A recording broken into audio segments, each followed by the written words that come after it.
We often hear the word woman empowerment. As Christian women, how are we going to approach this?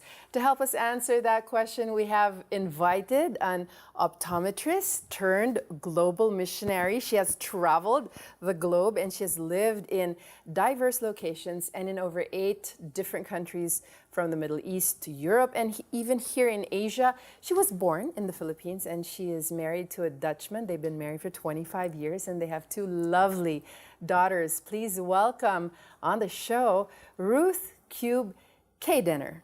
Yay, welcome, Ruth. I'm really excited to talk to you. I love your story. What were you doing exactly? I would go to places. I get invited to do worship conferences. I would preach here and there. I would literally take my time to go to places like Tondo, find organizations that I would think that God wants me to go and be involved with, like, you know, wet wipe every tears that are here. I'm just going to tell you here, yes, because there's quite a lot around the world. Yeah. But and at the same time, you know, all of a sudden, in between, God will tell you, okay, travel to Uganda. Or travel to Mozambique. Africa ba yun? Yes, Uganda. Yeah. Okay. So like were you already focused on women empowerment during that time? Oh, yeah. I think there's more women that I have actually talked to all these years that I have been traveling around, because, you know, God has brought me to this journey of inner healing and deliverance. You know, there's so many. So He empowered you too. Absolutely. I mean, you know, I was a brat, so I was a brat with my husband. He taught me so well how to forgive. He knows that I love him so much. Okay, don't get me wrong. I love him so much. But, you know, our journey in our marriage, our journey as a wife, a mother, and somebody who's discriminated because they think that you're somebody that they got from the magazine because I'm married to a white guy, things like that. So they assume na Pinay ka, you married because he's puti, parang ganon. Bakit magandang damit mo? Ay, dinesign ko yan, darling. Well, God truly empowered you. Yes. Yeah. So, I mean, you know, in all these situations that I have been at, I have always been intimate with God. And so, because of that intimacy, it compels me all the time to do something, you know, to empower other people, now, men, women. We are speaking about women empowerment, and this is a buzzword or a buzz term. We're all talking about women empowerment, but as Christians, how should we look at women empowerment? Well, I would just be... Where do we get the source of our empowerment, I guess, is the right question. Or what is the source? I'm not sure whether a lot of you will actually believe me, but the only thing that is my source is my relationship with Jesus. There's nowhere else I can find any type of power, any type of freedom, any type of love or peace that would keep me going. Now, when you share this message to the people that you meet, to the women that you meet, what prevents them from believing you? And on the other side of the coin, what helps them believe in what you're saying? Well, first and foremost, they know that when I come to them, I speak in love. You know, they will say, oh, you're like that, you speak like that because you have not gone through that. And then I'll say, you want an hour of my time? And I'll tell you what I've gone through. Because there's always a sacrifice to everything that you've done, you know? These things, you cannot have the key to pulling out somebody unless you have been there and you know what happened there. And so there are a lot of, you know, broken-hearted people and women, or women that are just angry, women that are just bitter. Oh, man, they get scary. Yes, yes. And so, and you know, if I have gone through that as well. I mean, you know, I'm no saint. I'm no different than anybody. Where we all go through sufferings, and we all go through hardships. And because of that, I'm just in my room and with my Bible, I would kneel down, raise my hands, and just have an encounter with God, and that empowers me every single day. Well, what prevents, or what are some of the challenges that women face in society today that prevents them from becoming empowered in the first place? What are the realities they face? I think it's a fear of men is number one. You know, oh, I have to be somebody so that, you know, these people are gonna go and like me. You know, fear of not being able to belong to something or to the society itself. You know, just the fear of rejection, the fear of not being accepted, the fear of not, you know, fitting, the fear of not being thin enough, not fat enough, not this enough, not that enough. I know that. Yeah, and you know, and a lot of that as well is from the family. You know, the parents or the whoever they raised up with, you know, has put them in, you know, has given them cutting words, really non-encouraging words, I must say. It's like Palaging dinadown sila ng parents yeah, nila. you're this, you're that. Yes, that doesn't help. No, because you carry that. That does not help. You carry that. You carry the insecurity because of that. Sex trafficking, white slavery. Is that something that you have seen in your journeys? Oh, absolutely. Can you share some stories? Well, I'll give you the latest one that I've encountered. There were 4 women that were taken from Pampanga here. Okay. I was living in Thailand at that time because that was our last posting.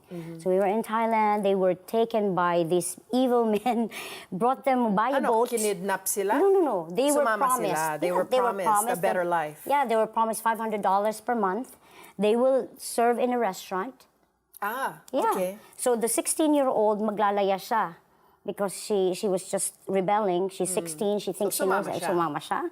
The other 2 magkapatid, because they really wanted to get out of poverty, they have a dream. Okay. They want to have... So sumama din sila dahil doon sa dream. And yung isa kapitbahay is the same thing. Nahatak lang. Hindi nahatak, pero she wanted also a better the same life. thing. A better life for the son. So, ano nangyari sa kanila? They were brought, and then they were asked to change their clothes straight away. And then, so they told us the story. So horrendous story. So they were not brought there to be waitresses, but they were brought there to be sex slaves. To be sex slaves. Now, after 3 months, which is really such a miracle for them, after 3 months, their passport ran out of. I know it was. It has visa? No, it's not the visa, but. Yeah, visa. Right. It was so may visa sila? Meron silang visa. Pero they instead of renewing the visa here in the Philippines, they renewed the visa in Thailand. Thai government's so good in that. You know, checking the... So doon sila nahuli sa Thailand? Yes. And thankfully, because, you know, our embassy there looked at it and they found out that they were really human trafficked. Because these are kids. And did they show mercy on them? Oh, absolutely. So they called me because they know me. They know that I've been helping the, you know, people in that industry. So you rescued these girls? Well, I didn't rescue them, but what I did was I helped them be free from them. You know, because when you're done that type of horrendous stuff, it's like it's self-worth mo, no? Para wala kang self-worth. Oh, it's in your blood. Well, thankfully that was only 3 months that they have done that. Yeah. So for them it was still very raw because it was like they were betrayed, they were scared, they were traumatized to the max. And so they called me, and then, you know, that was the very first case for the Philippine Embassy. Wow. That was amazing. Amazing. So I went to them, and then they were taken care of by the government there, which is really nice. And then you did the spiritual aspect. Yes. You prayed with them. You did counseling. Yeah, forgive.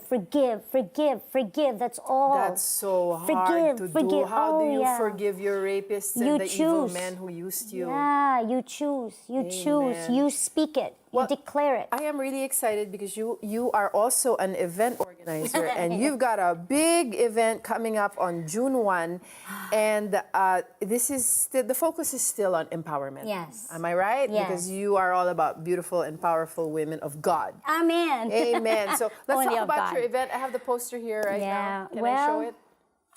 This is our second event. The first one was last year, no? Yeah, the first one was September 8th, and it was actually for women only. This one is for men, women, all ages, all walks of life. It doesn't matter who you are. If your heart is cold, if your heart is hardened, angry, or if your heart is actually burning, come. Because there's always a different feeding of the Lord for the hungry ones. Amen. Okay, so whole day event ito. It's a whole day And who event. are your guest speakers? I have Pastor Hiram from the Philippines. He's a healing pastor. Yes, no? he's a prayer warrior. Yeah. And then I have Reverend David Hogan. Where's your poster? You can look at your poster. I am very excited. David Hogan, which is he's from Texas and Mexico. Okay. And then Mel Tari, who is from Indonesia but now living in America. Yeah, and it looks like my picture's here And too. of course- Look at that. Andyan din yung litrato ko kasi guest speaker ako. Hindi naman. Testimony giver ako. So, ikikwento ko yung aking story. Hopefully, may empower din ang mga attendees. So, this is not only for women, which is good news, right? And this is not only for Women can bring their husbands. Right, Yeah, their that's children. good. Yes. Oo. Millennials, centennials, whatever. Yeah, that. lahat ng centennial. Pumunta kayo sa Cuneta Astrodome on June 1. Amen. Please come. You can avail our tickets. Yes, They're go ahead, online at tickettome.com. And then The prices are very, very, very friendly for a whole day event. yeah, it's 500, 400, and 300. 500 pesos, 400 pesos, 300 pesos ang mga ticket prices natin at buong araw kayo mabibless ng mga local pastors, mga foreign pastors, and then andun din kami. We will share our stories. So we Yes. hope you guys check it out. Yes. Thank you so much. Thank you so much, Ruth Keijdener, for joining us Thank you, here. Joyce. God Thank bless you. 700 Club.